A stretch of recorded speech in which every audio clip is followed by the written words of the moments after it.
बहुत सारी अलग अलग किताबें पढ़ने का मन तो बहुत होता है, परंतु बात ये है कि इतनी सारी हिंदी में किताबें हैं ही नहीं। जो हैं वो शायद आपने पढ़ ही ली हैं, तो अब क्या करें? और वो जो सारी किताबें सभी कहते रहते हैं पढ़नी है, पर आपको अंग्रेजी में पढ़ना इतना अच्छा नहीं लगता, तो क्या करें?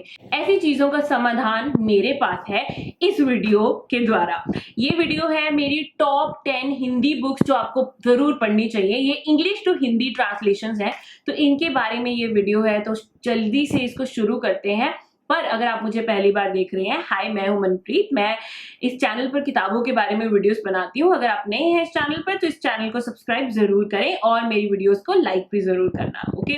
और भी बहुत सारी वीडियोस हैं जो मैंने हिंदी में बनाकर रखी हैं मेरी किताबी बातों की प्लेलिस्ट में, जिसे आप चेक कर सकते हैं। ज्यादातर वीडियोज मैं अंग्रेजी में बनाती हूँ, बट किताबी बातों की प्लेलिस्ट अगर आप देख लेंगे आपके पास कम से कम 50-60 किताबें हो जाएंगी जो आपको पढ़नी होंगी, ओके, अच्छी वाली। चलो शुरू करते हैं। तो पहली किताब जो मैं आपको बताने जा रही हूँ वो है 84, सत्य व्यास के द्वारा लिखी हुई। ये ओरिजिनली भी हिंदी में ही लिखी हुई है।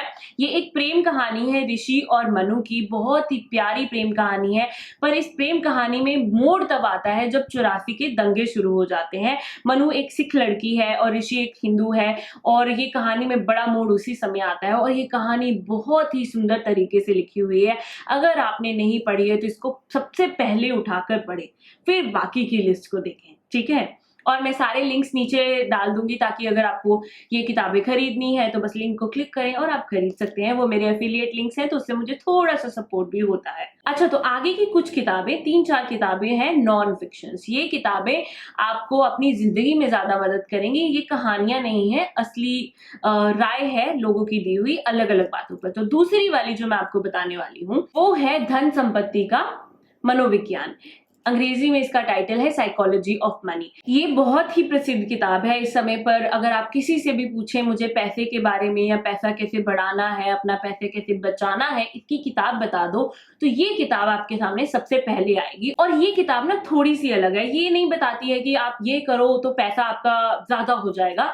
ये बताती है, इसने इस तरीके का अध्ययन किया है कैसे लोग अपना पैसा बढ़ाते हैं, और जिन लोगों के पास पैसा ज्यादा है वो ऐसा क्या करते हैं कि उनके पास इतना पैसा है, और उनकी आदतों में क्या अंतर है उन लोगों से जिनके पास पैसा बहुत कम है। तो सारांश के तौर पर ये किताब उन लोगों की आदतों के बारे में है कि कौन सी आदतें आपको अमीर बनाती हैं और कौन सी आदतें आपको गरीब बनाती हैं।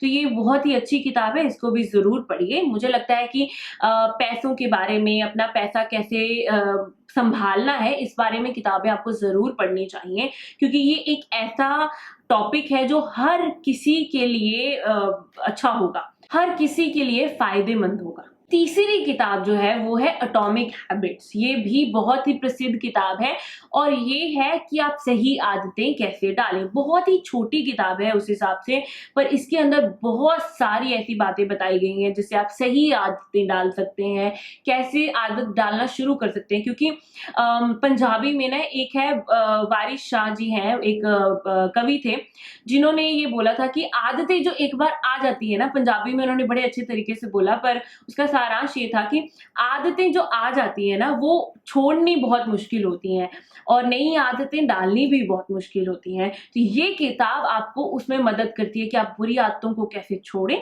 और नई आदतों को कैसे, अच्छी आदतों को कैसे अपनी जिंदगी में लाएं। क्या आपको ये वीडियो अच्छी लग रही है? अगर आपको अगली किताब के बारे में जानना है तो पहले सब्सक्राइब जरूर कर लेना, ओके। चलिए, अब मुझे पूरा यकीन है कि आप मेरे साथ चीटिंग नहीं करेंगे और आपने सब्सक्राइब कर लिया है।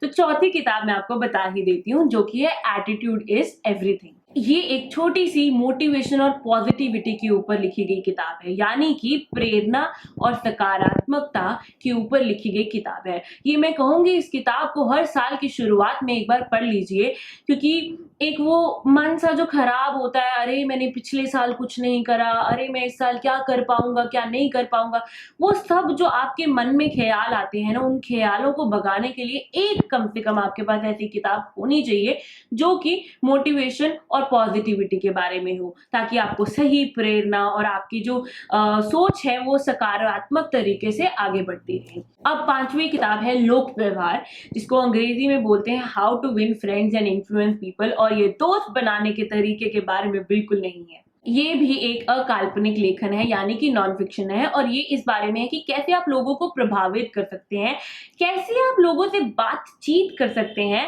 ताकि आप अपना काम निकलवा सकें। अब इसको आप मतलब अगर आप ऐसे में सुन रहे हो तो आप सोचोगे अरे ये तो गलत बात हो गई, ऐसे लोगों का इस्तेमाल नहीं करना चाहिए, ये उस बारे में किताब नहीं है। पर ये है कि आप कैसे, अगर आपको कुछ काम करवाना है, यानी कि अपने बॉस के पास जाकर ही बोलना है कि ये नई चीज़ करनी चाहिए हमें, जिससे हमारी कंपनी को बहुत फ़ायदा होगा, कैसे बोलो कि बॉस मान जाए। ये सब आपको इस किताब में सीखने को मिलता है। तो मुझे लगता है ये किताब सब लोगों के लिए बहुत ही ज़रूरी है, क्योंकि आप अपनी ज़िंदगी में अगर अपने बॉस को नहीं बता रहे हो, अगर एक बिज़नेस ओनर हो तो अपने क्लाइंट को ये बोलोगे कि अरे ये नहीं, ये करना चाहिए, तो उसको कैसे अच्छे तरीके से बोल पाओ कि वो लोग मान जाएँ, कि उन लोगों को समझ आ जाए कि आप उनका फ़ायदा कैसे कर रहे हो। तो ये किताब उस चीज़ के लिए बहुत ही अच्छी है, तो इसको भी आपको ज़रूर पढ़ना चाहिए। और सच में बताऊँ तो ये दूसरी, तीसरी, चौथी और 5वीं किताब ऐसी हैं, जो कि आपको हर साल कम से कम एक बार पढ़नी चाहिए। क्योंकि ये किताबों के अंदर बहुत सालों का विज्ञान है, जो कि आपके पास ज़रूर होना चाहिए और आप इसको भूलना नहीं। अकाल्पनिक लेखन जो होते हैं ना, उनको बार-बार पढ़कर ही फ़ायदा होता है। बहुत लोग सोचते हैं अरे ये किताब मैंने पढ़ ली, अब बस छोड़ो, पर अगर ये नॉन फ़िक्शन आपने पढ़ लिया और उसका इस्तेमाल आपने नहीं किया, कोई फ़ायदा नहीं है। तो इन किताबों को इसी तरीके से पढ़ें। एक बार पढ़ी, फिर शायद जिस हिसाब से आपको लगता है कि अब मुझे इसकी ज़्यादा ज़रूरत है, तो 2 महीने बाद भी पढ़ सकते हैं। 1 साल में 1 बार तो पढ़नी है। बट 1 महीने बाद, 2 महीने बाद भी आप पढ़ सकते हैं, क्योंकि अगर आपको लगता है कि इसमें मुझे और फ़ायदा लेने की ज़रूरत है। चलिए, अब हमारी 5 किताबों की डिस्कशन हो चुकी है और मुझे यकीन है आपने मुझे सब्सक्राइब कर लिया है ना? अब मैं आपको आगे काल्पनिक लेखन यानी कि फ़िक्शंस के बारे में बताऊँगी। तो पहला मेरा रिकमेंडेशन, जो कि छठा रिकमेंडेशन है यहाँ का, वो है the time machine by H G. Wells. ये एक क्लासिक किताब है, एक छोटी-सी किताब है जो आपको ज़रूर पढ़नी चाहिए अगर आपको कल्पित विज्ञान जॉनरा में इंटरेस्ट है, यानी कि साइ-फाई पढ़ना पसंद करते हैं, तो इस किताब को ज़रूर एक बार पढ़ें।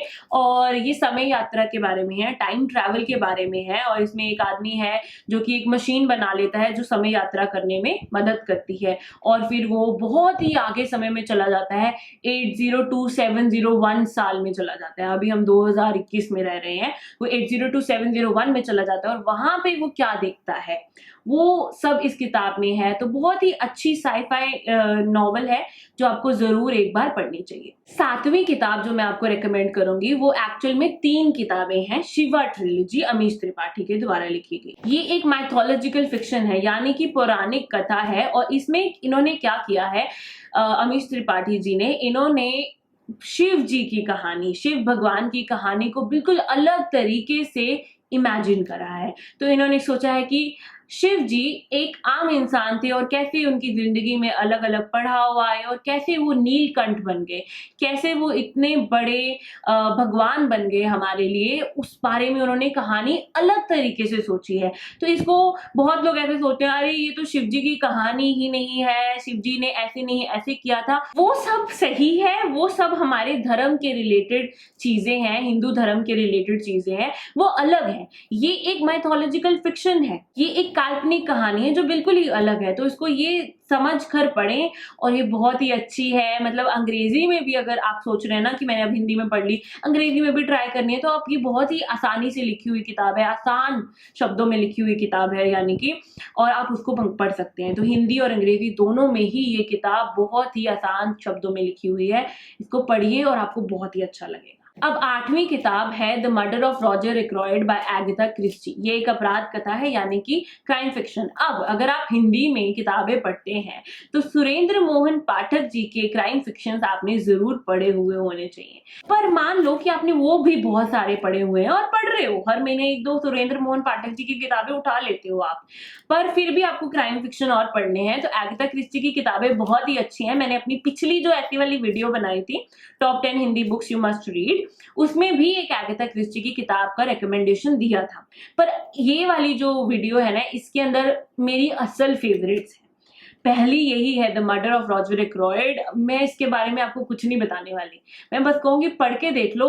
अगर नहीं पढ़ी है तो आपने one of the best crime fiction novels को मिस कर दिया है, तो इसलिए इसके बारे में कुछ नहीं बताऊंगी, और बस इसको पढ़ो और फिर आपको पता चलेगा कितनी अच्छी किताब है। दूसरी वाली जो है उसके बारे में थोड़ा सा बता देती हूँ, the mysterious affair at Styles. ये अगाथा क्रिस्टी की पहली किताब थी और बहुत ही अच्छे तरीके से लिखी गई है। अब ये दोनों किताबें जो है ना, इसके अंदर क्या होता है, एक मर्डर हो जाता है, वो तो जाहिर सी बात है, पर एक डिटेक्टिव है अगाथा क्रिस्टी के, पोयरो, वो आते हैं, उनका अलग ही तरीका है एक अपराध की जांच करने का और एक गुत्थी को सुलझाने का। तो उनका वो जो तरीका है वो देखने में बहुत मजा आता है, वो पढ़ने में बहुत मजा आता है।